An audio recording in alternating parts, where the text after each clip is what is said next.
দিন মজুর, সারা দিন কাজকাম কইরা আইসা খাবার দাবার খাইয়া ঘুমাইয়া পড়ছে, ঘুমাইয়া মহানবীরে স্বপ্নে দেখে।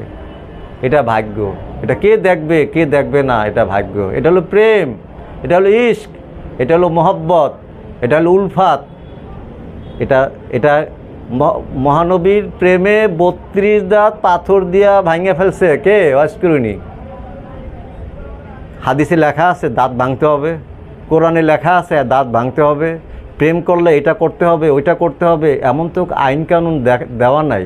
প্রেম তো প্রেমের গতিতে চলবে, প্রেমের সংজ্ঞা দেওয়া যায় না। যদি প্রেম হয় সেটা, তাহলে প্রেমের সংজ্ঞা দেওয়া যায় না। তো মহানবী শানে আমরা সবাই যে সালাম দেই, সাল্লিমু তাসলিমা, এই সালামটা হইল ওনাকে রহমত দিচ্ছি না, ওটা প্রেমে। ও আসসালাতু আসসালামু আলাইকুম ইয়া রাসূলুল্লাহ, আসসালাতু আসসালামু আলাইকুম ইয়া হাবিবাল্লাহ, আসসালাতু আসসালামু আলাইকুম ইয়া সাইয়্যিদুল মুরসালিন, আসসালাতু আসসালামু আলাইকুম ইয়া খাতিমুন নবীন। কতভাবে তাকে প্রেমিক প্রেমিকাকে কতভাবে ডাকতে পারে। মহানবী মাটির তৈরি না নূরের তৈরি, এটা কথা বলতে গেলেও আমার লজ্জা হয়। হ্যাঁ, সূরা মায়েদা 15 নম্বর আয়াতে আছে যে আমি তোমাদের জন্য নূর এবং সাথে সুস্পষ্ট কিতাব পাঠাইলাম।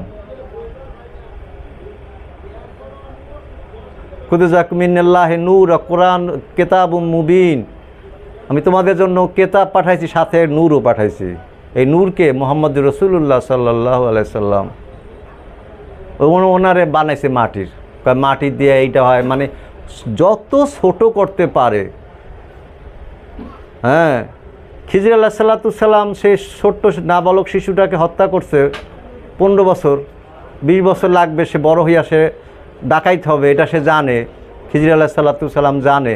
মুসা নবীরে বলতেছে যে ছেলেটা মারলাম এই জন্য যে 15-20 বছর পরে এটা বড় হইয়া সে ডাকাইতে হইব, এই লেগে মারিয়া লইলাম। তাহলে উনি এলমে গায়েব জানে, নাহলে উনি মারলোকে? উনি তো 15-20 বছর পরে সে ডাকাইতে হবে সেটা জানে, সেটা বলে দিল মুসা নবীর কাছে। এবং যখন সে নৌকাটা ছিদ্র করলো, নৌকাটা ছিদ্র করার পরে বলতেছে যে নৌকাটা ছিদ্র করলেন কেন? আপনি যে রাজা দ্বারাও যে সৈন্যবাহিনী আসতেছে, নতুন নৌকা পাইলে সব যুদ্ধের জন্য নিয়ে যাবে, তোমার ভক্তের নৌকাটাও নতুন নৌকা পাইবে নিয়ে যাবে।